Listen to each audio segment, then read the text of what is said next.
Hey everybody, this is chapter 6 of Lord of the Flies. This chapter is called Beast from Air.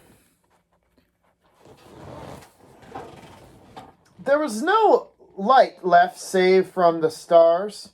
When they had understood what made this ghostly noise and Percival was quiet again, Ralph and Simon picked up unhandedly and carried him to the shelter. Piggy hung about near for all his brave words, and the three bigger boys went together to the next shelter. They lay restlessly and noiselessly among the dry leaves, watching the patch of stars that was the opening towards the lagoon. Sometimes the little one cried out from the other shelters, and once a big one spoke in the dark. Then they too fell asleep. A slither of moon rose from the horizon, hardly large enough to make a path of light even when it sat down on the water. But there were other lights in the sky that moved fast and winked or went out, though not even a faint popping came down from the battle fought at 10 miles' height. But a sign came down from the world of grown-ups, though at the time there was no child awake to read it. There was a sudden bright explosion and a corkscrew trail across the sky, and then darkness again, and stars. There was a speck above the island, a figure dropping swiftly beneath a parachute, a figure that hung with dangling limbs. The changing winds of various altitudes took the figure where they would. Then 3 miles up, the wind steadied and bore in a descending curve around the sky and swept it with great slant across the reef and the lagoon towards the mountain. The figure fell and crumbled among the blue flowers of the mountainside. But there was a gentle breeze to this height, too, and a parachute flopped and banged and pulled. So the figure, with feet that dragged behind it, slid up the mountain. And yard by yard, puff by puff, the breeze hauled the figure through the blue flowers, over the boulders and red stones, till it lay huddled among the shattered rocks of the mountaintop. Here the breeze was fitful and allowed the strings of the parachute to tangle the festoon, and the figure sat, and its helmeted head between its knees, held by a complication of lines. When the breeze blew, the lines would strain taut, and some accident of this lifted the head and chest upright so that the figure seemed to peer across the brow of the mountain. Then each time the wind dropped, the lines would slacken and the figure bow forward again, slinking its head between its knees. And so as the stars moved across the sky, the figure sat on the mountaintop and bowed and sank and bowed again. And in the darkness of early morning, there were noises by a rock a little way from the mount side of the mountain. Two boys rolled out a pile of brushwood and dead leaves, two dim shadows, talking sleepily to one another. They were the twins, on duty at the fire. In theory, one should have been asleep and one of them would have been on watch. But they could have never managed to do things sensibly, if that meant acting independently. And since staying awake all night was impossible, they both had gone to sleep. And now they approached the darker smudge that had been the signal fire, yawning, rubbing their eyes, treading with practiced feet. When they reached it, they stopped yawning, and one quickly ran about the brushwood and leaves. The other one bent down. "I believe it's out." He fiddled with the sticks that were pushed into his hands. "No." He lay down and put his lips close to the smudge and blew softly. His face appeared lit redly. He stopped, blowing for a moment. "Sam, give us—" "Tinderwood?" Eric bent down and blew softly again till the patch was bright. Sam poked the piece of tinderwood into the hot spot, then a branch. The glow increased and the branch took fire, and Sam piled on more branches. "Don't burn the lot," said Eric. "You're putting too much there." "Oh, let's warm up." "We'll only have to fetch more wood." "I'm cold." "Well, so am I. Besides, it's dark. All right, then." Eric squatted back and watched Sam make up the fire. He built a little tent of dead wood, and the fire was safely all right. "That was near." "Yeah, he'd have been waxy, huh?" For a few moments, the twins watched the fire in silence, and then Eric sniggered. "Wasn't he waxy?" "What the—" "Fire in the pig." "Yeah, lucky he went for Jack instead of us." "Huh? Remember old Waxy at school?" "Oh, boy, you're driving me slowly insane." The boys shared their identical laughter, then remembered the darkness and other things and glanced around uneasily. The flames, busy about the tent, drew their eyes back again, and Eric watched the scurrying woodlace from there frantically unable to avoid the flames. and then thought of that first fire just down there on the steeper side of the mountain, where now was complete darkness. He did not like to remember it, and looked away from the mountaintop. Warmth radiated now and beat pleasantly on them. Sam amused himself by fitting branches into the fire as closely as possible. Eric spread out his hands, searching for the distance at which the heat was just bearable. Idly looking beyond the fire, he resetted the scattered rocks from their flat shadows into the daylight contours. Just then there was a big rock, and the 3 stones there, that split rock, and there beyond the gap, just there. "Hey, Sam!" "Huh? Nothing." The flames were mastering the branches, and the bark was curled and falling away, and the wood was exploding. The tent fell inwards and flung a wide circle of light over the mountaintop. "Sam!" "Huh? Sam! Sam looked at Eric irritably. The intensity of Eric's gaze made the direction in which he looked terrible, for Sam had his back to it. He scrambled around the fire, squatted by Eric, and looked to see.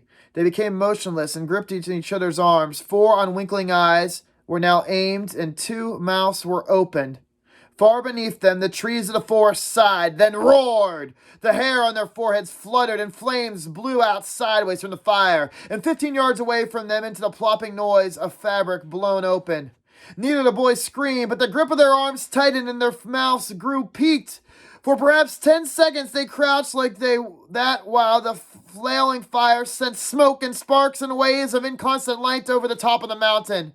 And then, as they had but one terrified mind between them, they scrambled away over the rocks, and they fled. Ralph was dreaming. He had fallen asleep for what seemed like hours, tossing and turning noisily among the dry leaves, and even the sounds of nightmares from the other shelters no longer reached him, for he was back to where he came from, feeding the ponies and sugar over the garden wall. And then someone was shaking his arm, telling him that it was time for tea. "Ralph, wake up!" The reeds were roaring like the sea. "Ralph, wake up!"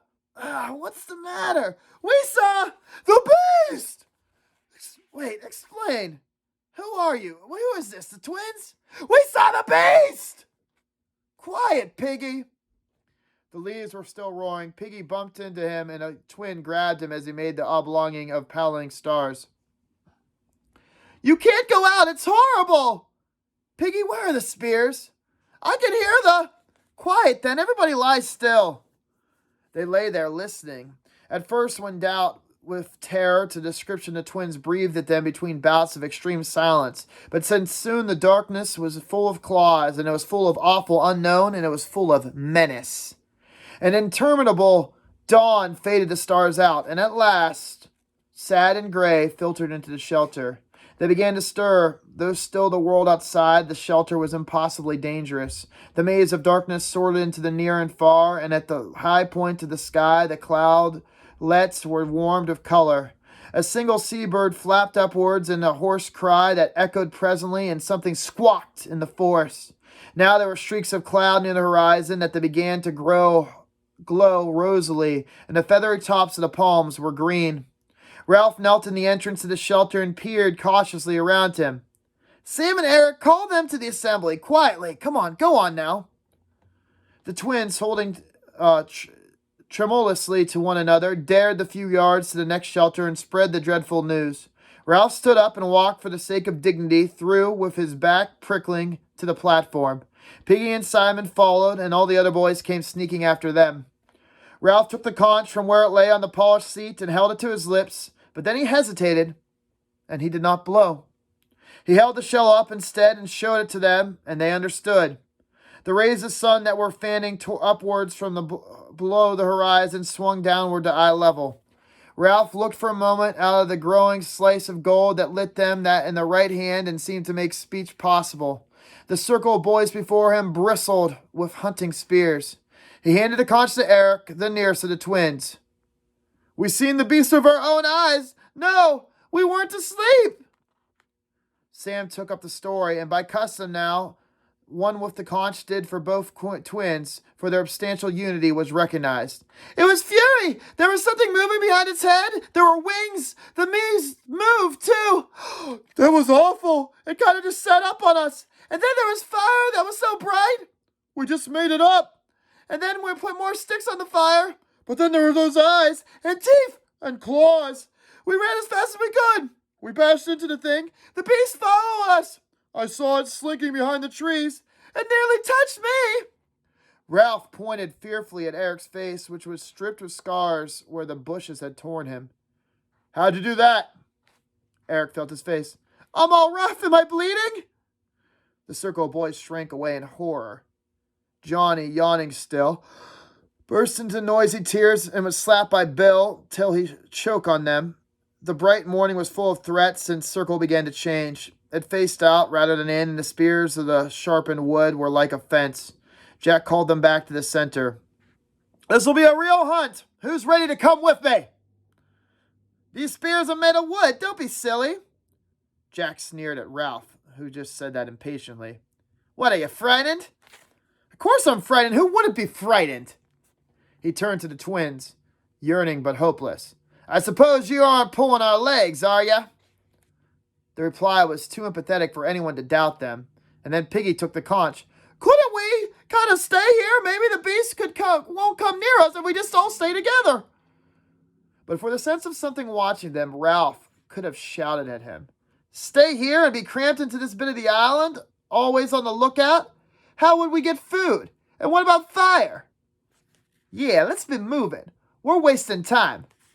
No, we're not. What about the little ones? Yeah, well, guess what? It sucks to be the little ones, doesn't it? Well, someone's got to look after them. Nobody has so far. There's no need. Now there is. Piggy will look after them, won't you, Piggy? Oh, that's right. Keep Piggy out of danger. Have some sense, will you? What can Piggy do with only one eye anyway? The rest of the boys were looking from Jack to Ralph curiously. And another thing, you can't have an ordinary hunt because beasts don't leave tracks, and if it did, you'd have seen them. For all we know, the beast may swing through the trees like it's its name, said Ralph. And then they all nodded. So then we gotta think. We have to do something else. Piggy took off his damaged glasses and cleaned the remaining lenses. How about us, Ralph? You haven't got the conch here.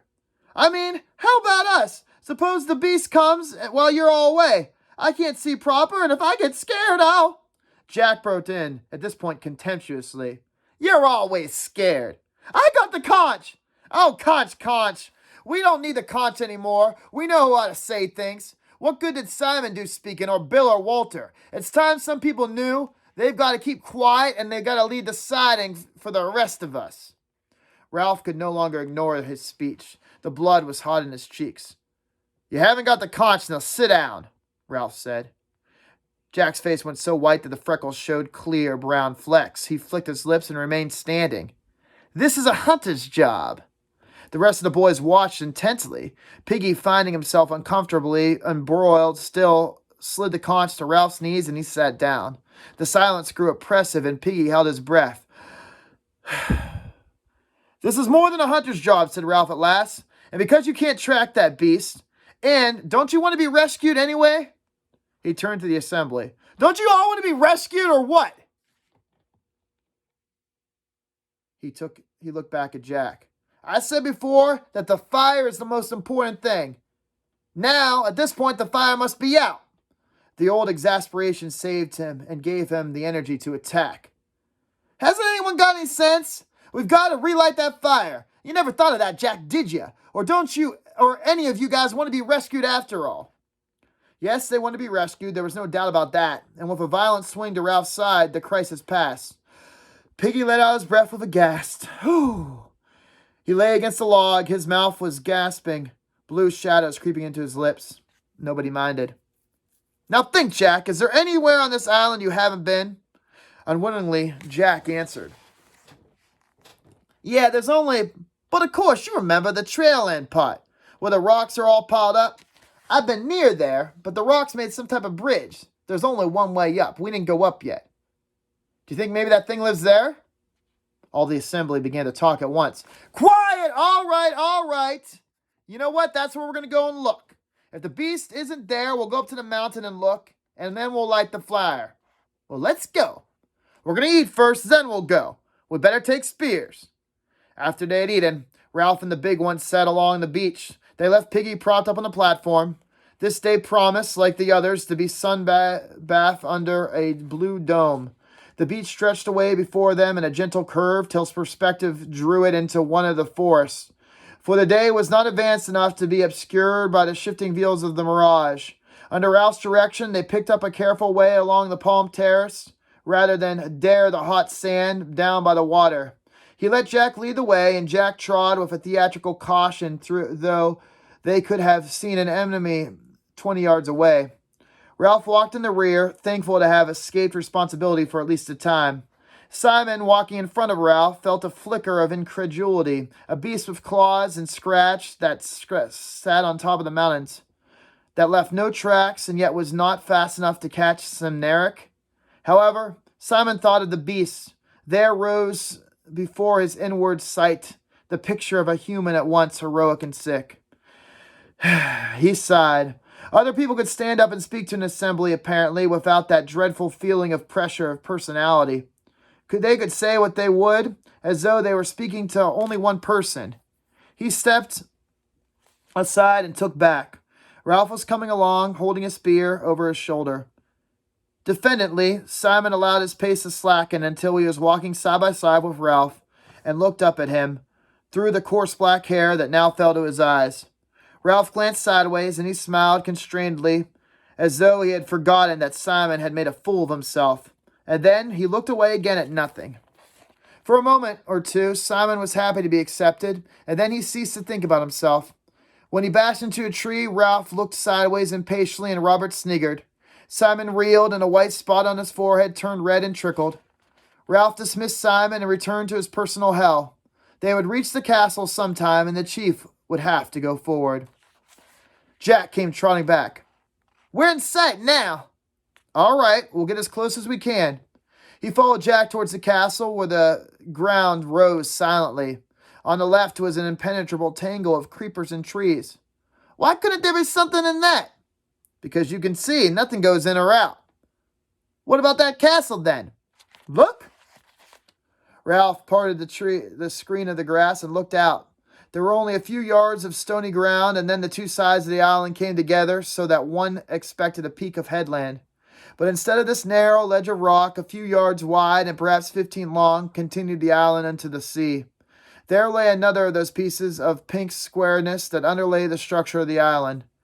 This side of the castle, perhaps 100 feet high, as the pink bastion that had been seen from the mountaintop. The rock of the cliff was split, and the top littered with great humps that seemed to totter. Behind Ralph, the tall grass had filled with silent hunters, and Ralph looked at Jack. "You're a hunter." Jack went red. "I know, all right." Something deep in Ralph spoke for him. "I'm chief, I'll go, and I don't want you to argue." He turned to the others. "You guys are going to hide here, and you're going to wait for me." He found his voice tendered either to disappear or to come out too loud, and he looked at Jack. "Do you think?" Jack muttered. "I've been all over. I mean, the beast has got to be here if there is one." "I see," said Ralph. Simon mumbled confusedly. "I don't believe in the beast." Ralph answered him politely, as if agreeing about the weather. "No, I suppose not. It doesn't really make sense, does it?" His mouth was tight and pale, and he put back his hair very slowly. "Well, everybody, so long."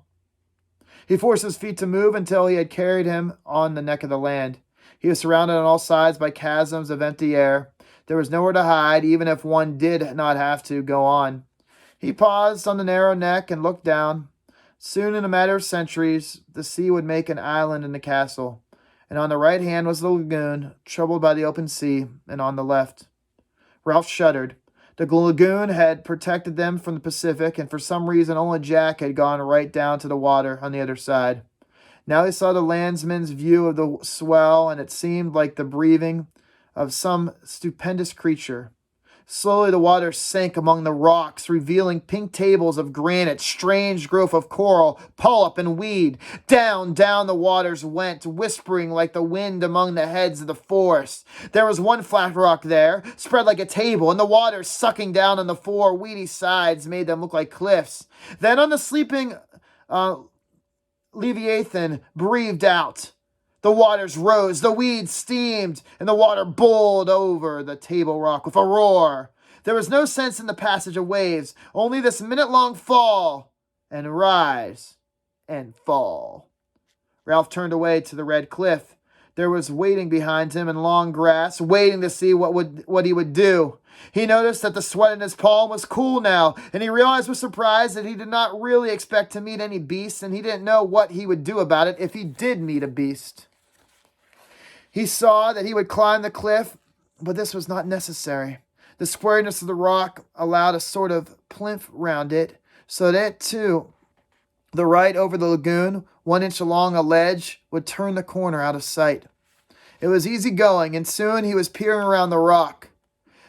Nothing but what you might expect, though. Pink, tumbled boulder with guano layered on them like icing, and a steep slope up the shattered rocks that crowned the bastion. A sound behind him made him turn. Jack was edging along the ledge. "Couldn't let you do it on your own," Jack said. And Ralph said nothing. He led the way down the rocks. He inspected a sort of half-cage that held nothing more terrible than a clutch of rotten eggs, and at last sat down, looking around him, tapping the rock with the butt of his spear. Then Jack got excited. "What a place this'll be for a fort!" A column of spray wetted them. "Yeah, there's no fresh water." "What's that, then?" There was indeed a long green smudge halfway up the rock. They climbed up and tasted the trickle of water. "You could keep a coconut shell there, filling up all the time." "Not me. I'm not staying here. This is a rotten place." Side by side, they scaled the last height to where the diminishing pile was crowned by the last broken rock. Jack struck the near one with his fist, and he grated slightly. "Do you remember?" Consciousness of the bad times in between came in both of them, and Jack talked quickly. "Shove a palm trunk under that and see if an enemy came. Look!" 100 feet below them was a narrow causeway, then the stony ground, and then the grass dotted with heads, and behind that the forest. "One heave!" cried Crack, exulting, and whee! He made a sweeping motion with his hand, and Ralph looked towards the mountain. "What's the matter?" Ralph turned. "Why?" "You were looking. I don't know why." "There's no signal now, nothing to show." "Ah, you're nuts on that signal." The taut blue horizon encircled them, broken only by the mountaintop. "Well, that's all we got." He leaned his spear against the rocking stone and pushed back 2 handfuls of hair.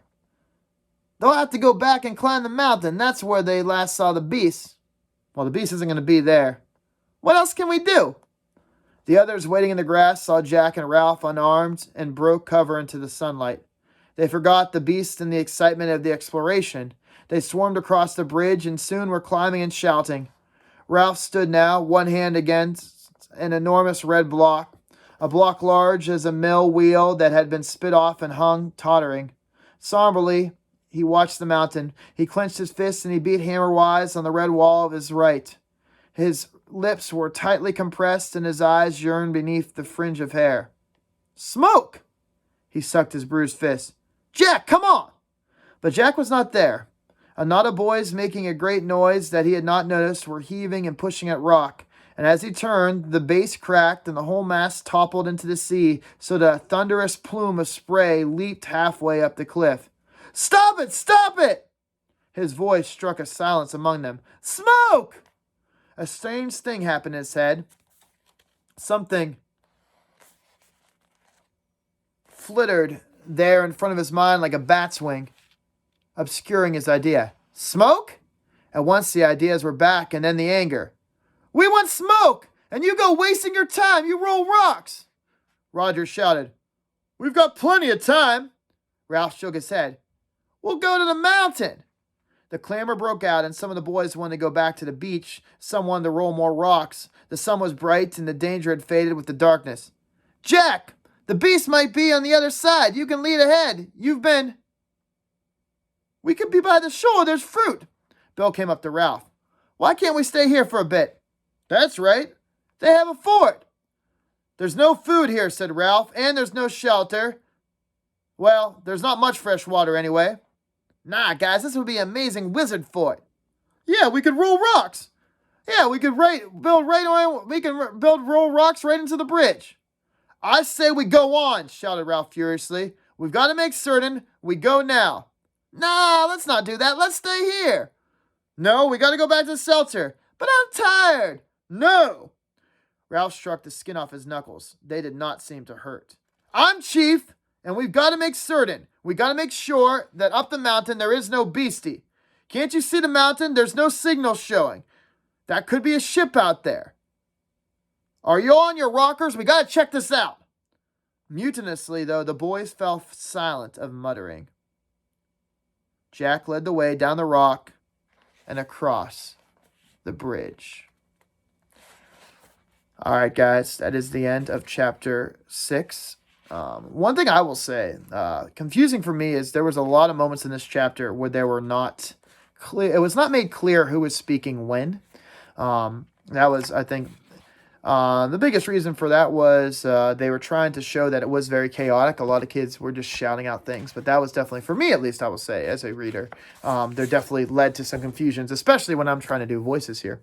All in all, though, definitely tension has risen over this beast. The boys definitely seem like they are desperate. They want to figure out. Another argument breaks out. The tension seemed to be rising between Jack and Ralph, too. This kind of almost power struggle between the two of them. That's all for today. I should be posting the next chapter even tomorrow morning, hopefully. And with that, everybody, have a good one.